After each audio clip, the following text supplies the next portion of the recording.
Hello learners, welcome back to the channel efficient way, जहाँ पे हम कॉमर्स को बहुत ही इजी लैंग्वेज में सीखते हैं। तो आज का हमारा टॉपिक रहेगा types of services in service marketing. ठीक है, तो यहाँ पे जो सर्विस मार्केटिंग है उसकी कैटेगराइजेशन फीचर्स के बेसिस पे की गई है, जैसे कि टेंजिबिलिटी, इंटरेक्शन लेवल, पर्पस और टारगेट मार्केट। टेंजिबिलिटी का मतलब होता है कि कोई ऐसा फिजिकल प्रोडक्ट जिसके ऊपर हम सर्विसेज को प्रोवाइड कर रहे हैं, तो that is called a tangibility. ठीक है, जैसे कि आपने एसी लिया, एसी की रिपेयरिंग किसके अंदर आएगी? टेंजिबिलिटी के अंदर आएगी। नेक्स्ट है आपका इंटरेक्शन लेवल। इंटरेक्शन लेवल का मतलब होता है कि यहाँ पे सर्विस प्रोवाइडर और कस्टमर या जो कंज्यूमर है उसके बीच में जब वो सर्विसेज ले रहा होगा, सर्विस लेने वाला पर्सन यानी जो कंज्यूमर है सर्विस प्रोवाइडर से प्रॉपर इंटरेक्शन के थ्रू, उसको हम कहेंगे categorisation on the basis of feature of interaction level. ठीक है, then next point is purpose. Purpose का मतलब होता है कि यहाँ पे आप जो सर्विसेज प्रोवाइड कर रहे हो उसका एक प्रॉपर पर्पस होता है। ठीक है, तो हमारा इसमें इंटरेक्शन लेवल का पॉइंट था, है ना। तो इसका एग्जांपल मैं आपको देना भूल गई। एक्चुअली इंटरेक्शन लेवल में हमारी दो तरीके की सर्विसेज आएंगी, एक high level interaction level services और एक low level interaction services. High level में कौन सी आएंगी? जहाँ पे एक सर्विस प्रोवाइडर का और कस्टमर का इंटरेक्शन बहुत ज़्यादा हाई रहता है। इट मीन्स अगर आपको पढ़ना है तो आपको टीचर के सामने फिज़िकली प्रेजेंस हो करके पढ़ना पड़ेगा, है ना। तो इस काइंड की सर्विसेज को हम क्या कहेंगे? High interaction services. और लो इंटरेक्शन सर्विसेज का एग्जांपल हो सकता है जैसे कि एटीएम विड्रॉल। ठीक है, ये किसका एग्जांपल हो जाएगा? लो इंटरेक्शन सर्विसेज का। Then next is purpose. तो पर्पस के बेसिस पे आपके कस्टमर जो होते हैं, हमारी दो तरीके की सर्विसेज होती हैं, एक होती है कमर्शियल सर्विसेज और एक होती है non commercial services. Commercial services के अंदर आ जाएंगे जैसे कि कोरियर। ठीक है, कोरियर की सर्विसेज और कंसल्टेंसी जो फॉर्म्स हैं वो इसका एग्जांपल्स हो जाएंगे। ठीक है, और नॉन कमर्शियल सर्विसेज में जैसे कि एनजीओ, गवर्नमेंट हॉस्पिटल्स, ये जो हमारी सर्विसेज होती हैं ये किस बेसिस पे हैं? पर्पस के बेसिस पे। Then next is target market. Target market में आपके कौन कस्टमर हैं? ठीक है, आपके कौन कंज्यूमर हैं? ठीक है, एक तो हमारे डायरेक्ट कंज्यूमर्स आते हैं, ठीक है, और एक आते हैं हमारे बिजनेसेस के कंज्यूमर, मतलब जिसमें हमारी जो ट्रांजैक्शन होती है वो B2B बेसिस पे होती है।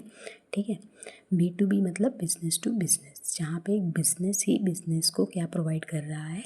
अपनी सर्विसेज को प्रोवाइड कर रहा है, जो किसके अंदर आएंगी? हमारी बिजनेस सर्विसेज के अंदर और कंज्यूमर सर्विसेज के अंदर, जो कि डायरेक्ट आप लोग मोबाइल रिचार्ज करवा रहे हो, ठीक है, ऑनलाइन OTT सब्सक्रिप्शंस वगैरह ले रहे हो, तो ये किसका एग्जांपल हो जाएगा? ठीक है, कंज्यूमर सर्विसेज का, जो डायरेक्ट कंज्यूमर्स हैं। ठीक है, उसके बाद हमारी इसके कई सारे टाइप्स हैं। ठीक है, तो उन टाइप्स को मैं आपको एक एक करके एक्सप्लेन करने वाली हूँ, जिसमें हमारा फर्स्ट पॉइंट है कंज्यूमर सर्विसेज। तो कंज्यूमर सर्विसेज कौन सी सर्विसेज होती हैं? जो एक इंडिविजुअल कंज्यूमर को प्रोवाइड की जाती हैं उसके पर्सनल यूज़ के लिए। पर्सनल यूज़ में जैसे कि एग्जांपल एंटरटेनमेंट, ठीक है, मूवी थिएटर और अम्यूज़मेंट पार्क्स, ठीक है, पर्सनल केयर, एजुकेशन, ये सारी चीज़ें। और ये हमारी सर्विसेज किस नेचर की होती हैं? ये इंटेंजिबल होती हैं और एक्सपेरिमेंटल होती हैं, मतलब लोग यहाँ पे इसको महसूस करते हैं, ठीक है, एक एक्सपीरियंस गेन करते हैं और उसी एक्सपीरियंस के बेसिस पे वो डिसाइड करते हैं कि अगली बार उनको वहाँ से वो सर्विस लेनी है या नहीं लेनी है। Then next is business services. तो बिजनेस सर्विसेज कौन सी होती हैं? जो एक ऑर्गेनाइजेशन बिजनेसेस को हेल्प करती हैं उनकी ऑपरेशन और प्रोडक्टिविटी को इम्प्रूव करने में। ठीक है, फॉर एग्जांपल कोई भी बिजनेस अपने प्रोडक्ट को प्रमोट करने के लिए किसका यूज़ करती है? एडवर्टाइजिंग का, है ना। तो वो जो एडवर्टाइजिंग करते हैं वो किसकी मदद से करते हैं? एडवर्टीजमेंट एजेंसीज़ के थ्रू वो एडवर्टाइजिंग को प्रिपेयर करते हैं। ठीक है, और उन्हीं की हेल्प से अपने ब्रांड को, अपने प्रोडक्ट्स को क्या करते हैं? प्रमोट करते हैं। इसके साथ साथ आईटी और सॉफ्टवेयर सर्विसेज भी इसी के अंदर इंक्लूड की जाएंगी। Then next is social services. Social services जो हैं वो नॉन प्रॉफिट ऑर्गेनाइजेशन के थ्रू प्रोवाइड की जाती हैं, ठीक है, या फिर गवर्नमेंट के थ्रू प्रोवाइड की जाती हैं। ये मेनली किस लिए होती हैं? सोसाइटी के वेलफेयर के लिए होती हैं। एग्जांपल जैसे कि सोशल वेलफेयर ऑर्गेनाइजेशन, ठीक है, या कोई भी गवर्नमेंट एड प्रोग्राम्स जो हमारे इंडिया में काफ़ी सारे चलाए जाते हैं वो इसके अंदर इंक्लूड हो जाएंगे। Then next is professional services. तो प्रोफेशनल सर्विसेज कौन सी होती है? ये बहुत ही ज़्यादा हाईली स्पेशलाइज्ड सर्विसेज होती हैं, ठीक है, जो कि एक प्रोफेशनल्स के द्वारा ही प्रोवाइड की जाती हैं और उनके पास एक प्रॉपर फॉर्मल क्वालिफ़िकेशन होती है और उस पर्टिकुलर फील्ड में अपनी एक्सपर्टीज़ होती है, ठीक है। फॉर एग्ज़ाम्पल कि मैं अगर आपको टीच कर रही हूँ, ठीक है, या फिर मैं आपको कोई टॉपिक समझा रही हूँ, तो इट मीन्स मेरा कॉमर्स बैकग्राउंड होगा। कॉमर्स बैकग्राउंड मतलब मेरी एक्सपर्टीज़ है, ठीक है, और इसके साथ साथ मेरी जो क्वालिफ़िकेशन होगी वो भी कॉमर्स बैकग्राउंड से होगी। इट मीन्स मेरी एमकॉम होगी, ठीक है, ठीक है। इसी तरीके से एक डॉक्टर है, डॉक्टर के पास एक प्रॉपर डिग्री होती है ना, एमबीबीएस की डिग्री होती है, वो उसकी क्वालिफ़िकेशन है। और एक्सपर्टीज़ उसकी क्या होगी? उसकी नॉलेज, उसका सारा का सारा जितना भी उसने एक्सपीरियंस किया है, ठीक है, जो भी उसने सीखा है प्रैक्टिकली, तो ये सारी किसके अंदर आती है? हमारी प्रोफेशनल सर्विसेज के अंदर आती हैं। आई होप आपको टॉपिक क्लियर हो रहा होगा। इसके साथ साथ जैसे मैंने लीगल सर्विसेज का एग्जांपल दिया है, ठीक है। Then next is self services. Self services का मतलब होता है कि यहाँ पे कस्टमर टेक्नोलॉजी का यूज़ करके खुद ही उस सर्विस को अवेल करता है, तो इट मीन्स कि वो किसके अंदर आएगा? सेल्फ सर्विस के अंदर आएगा, ठीक है। तो सेल्फ सर्विस का अगर मैं आपको एग्जांपल दूँ, आपने देखा होगा काफ़ी जगह पे अगर जाते हैं तो वहाँ पे आपको कोई पानी सर्व करने नहीं आता है। वहाँ पे एक प्रॉपर जो है वो एक वाटर कूलर लगा होता है, वहाँ पे ग्लास रखा होता है, वहाँ से आप नॉर्मली पानी को लेते हो, पी लेते हो और ग्लास को वहीं पे रख देते हो। तो ये किसका पार्ट है? सेल्फ सर्विसेज का। अगर दूसरा एग्जांपल दूँ तो मैं एटीएम की सर्विसेज, हम वहाँ पे कैश विड्रॉ करने के लिए जाते हैं तो मशीन का यूज़ करते हैं, सेल्फ ही यूज़ करते हैं। हमें बैंक में जा कर के वहाँ के एम्प्लॉय से इंटरेक्ट करने की नीड नहीं पड़ती है, ठीक है। ऑनलाइन लर्निंग प्लेटफॉर्म्स हैं, ई कॉमर्स प्लेटफॉर्म्स हैं, जिसको आप लोग क्या करते हो? खुद ही यूज़ करते हो। आई होप आपको पॉइंट्स क्लियर हो रहे होंगे। Then our last point of this topic is possession processing services, ठीक है। तो ये हमारी सर्विसेज जो हैं वो फिज़िकल गुड्स के ऊपर परफॉर्म की जाती हैं, ठीक है। फिज़िकल गुड्स मतलब कि हम उसको छू सकते हैं, देख सकते हैं, महसूस कर सकते हैं, सब कुछ कर सकते हैं। अगर उनमें हमें कोई भी प्रॉब्लम फेस करना पड़ता है यूज़ करते हुए और हम चाहते हैं कि वो दोबारा से उस कंडीशन में आ जाए जिसमें कि हम उसको सही ढंग से यूज़ कर सकें, तो उन तरीके की सर्विसेज को हम क्या कहते हैं? Possession processing services. मैंने एग्जाम्पल भी दिया है जैसे कि व्हीकल रिपेयर, ठीक है, इसके साथ साथ मोबाइल या फिर कंप्यूटर की सर्विसेज। तो यहाँ पे आपको ज़रूरी नहीं है कि कस्टमर हमेशा प्रेजेंट ही होगा, और यहाँ पे क्वालिटी के ऊपर फोकस किया जाता है और कोशिश किया जाता है कि वो डिलीवरी आपको टाइम से दे दी जाए। फॉर एग्ज़ाम्पल गर्मियों का टाइम चल रहा है ना, फ़ैन ख़राब हो गया, अचानक से फ़ैन ख़राब हो गया, तो वो फ़ैन क्या है? तुम्हारा फिज़िकल गुड है, ठीक है। और उस फ़ैन को अब तुम शॉप पर जा रहे हो देने के लिए, ठीक करने के लिए, तो ये उस सर्विस प्रोवाइडर के ऊपर डिपेंड करेगा कि वो कितने अच्छे से उस फ़ैन को सही करता है और कितनी टाइमली आपको उस फ़ैन की डिलीवरी करता है। आई होप आपको ये पॉइंट्स क्लियर हो रहे होंगे। Our next topic in this video is customer retention strategies in service marketing, ठीक है। तो यहाँ पे हम सर्विस मार्केटिंग करते हुए अपने कस्टमर को रिटेन करने के लिए, मतलब हमारे पास ही हमारे कस्टमर टिके रहें, लंबे समय तक टिके रहें हमारी सर्विस बिजनेस में, ठीक है, और जिससे हमारे सेल्स, हमारा प्रॉफिट कंटिन्यूसली बढ़ता रहे, उसके लिए स्ट्रैटेजीज़ बनाई गई हैं, ठीक है। तो सबसे पहले इसकी मीनिंग की बात करते हैं। तो इसका मतलब होता है कि अपने पुराने कस्टमर को हम खुश रखें और उनको एनकरेज करें कि वही हमारी सर्विसेज को दोबारा यूज़ करें और कहीं और स्विच ओवर ना करें, ठीक है। तो सिंपल वर्ड्स में क्या है कि अगर आपकी सर्विसेज अच्छी रहेंगी तो वो हैप्पी रहेंगे, ठीक है, और आप उनको रिवॉर्ड्स भी दे सकते हो, ठीक है, उनकी प्रॉब्लम को जल्दी सॉल्व कर सकते हो ताकि वो आपके साथ क्या रहें, लॉयल रहें, ठीक है। तो यही होता है कस्टमर रिटेंशन, ठीक है, जिसको आपको एक्शन में काम करना पड़ता है। तो ये रही कुछ हमारी स्ट्रैटेजी जिससे आप अपने लंबे समय तक अपने कस्टमर को अपने साथ रिटेन करके रख सकते हो। तो इसमें मैंने काफ़ी सारे पॉइंट्स इंक्लूड किए हैं, जैसे कि एक्सीलेंट कस्टमर सर्विसेज, सेकंड है लॉयल्टी प्रोग्राम, थर्ड है पर्सनलाइजेशन, उसके बाद फोर्थ है regular communication, then fifth is ask for feedback, then sixth is fast complaint resolution, seventh is quality consistency, eighth is surprises, offers and discounts. Then ninth point is exclusive member benefits. 10th is customer education.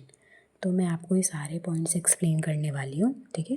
तो चलते हैं next first point पे, that is personalized service. Personalize service का मतलब होता है कि यहाँ पे कस्टमर के नीड के अकॉर्डिंग आप उनको उनकी सर्विसेज को प्रोवाइड करोगे, ठीक है। जैसे कि एक जो टेलर होता है वो अपने कस्टमर नीड्स को देखते हुए ही कपड़ों को स्टिच करके देता है, ठीक है।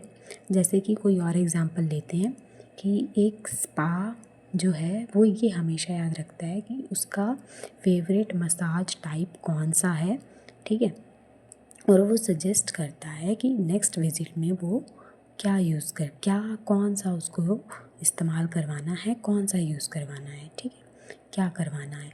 दैट इज़ पर्सनलाइज सर्विस, ठीक है। जैसे कि आपने वो जो गिफ्ट्स आप लोग परचेज़ करते हो आजकल, बर्थडे गिफ्ट्स है ना, तो उसमें भी आप लोग कस्टमाइजेशन अपने अकॉर्डिंग करवाते हो। इट मीन्स कि आप अपने अकॉर्डिंग उसमें कुछ ना कुछ चेंजेस करवाते हो। जैसे कि आप लोग जो मग परचेज़ करते हो है ना, उस पर उस पर्सन की आप लोग पिक जो है वो लगवा देते हो, तो वो क्या है, पर्सनलाइज सर्विस है, ठीक है। Then second point is loyalty programme, reward customer for repeat business. It means कि यहाँ पे आप रेगुलर रिवॉर्ड्स अपने कस्टमर को प्रोवाइड करते हो अगर वो रिपीटेडली आपके ही शॉप से उस सर्विसेज को ले रहा है। जैसे कि एक कॉफ़ी शॉप जो है वो फ्री कॉफ़ी प्रोवाइड करता है हर 10 परचेज़ के बाद। मतलब आपने 10 बार विज़िट किया, 10 बार तो आपको पे करना पड़ेगा उस कॉफ़ी को परचेज़ करने के लिए, लेकिन जब आप 11th टाइम जाओगे तो वो कॉफ़ी आपको बिल्कुल फ्री में मिलने वाली है, ठीक है। Then next is consistent quality.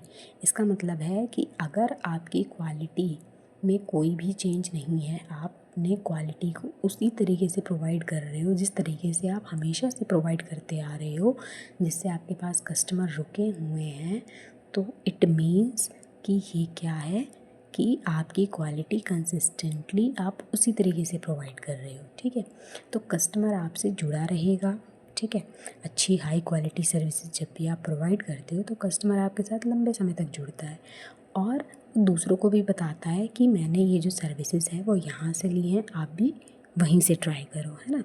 जैसे कि एग्जांपल मैंने दिया है, hotel chain provide clean rooms and friendly staff every time, कि जब भी आप वहाँ पे हर बार विज़िट करोगे उस होटल में तो आपको सारे रूम उसी तरीके से क्लीन मिलेंगे जैसे कि आपको हर बार मिलते हैं, और स्टाफ भी वहाँ का कैसा होगा, अच्छा होगा।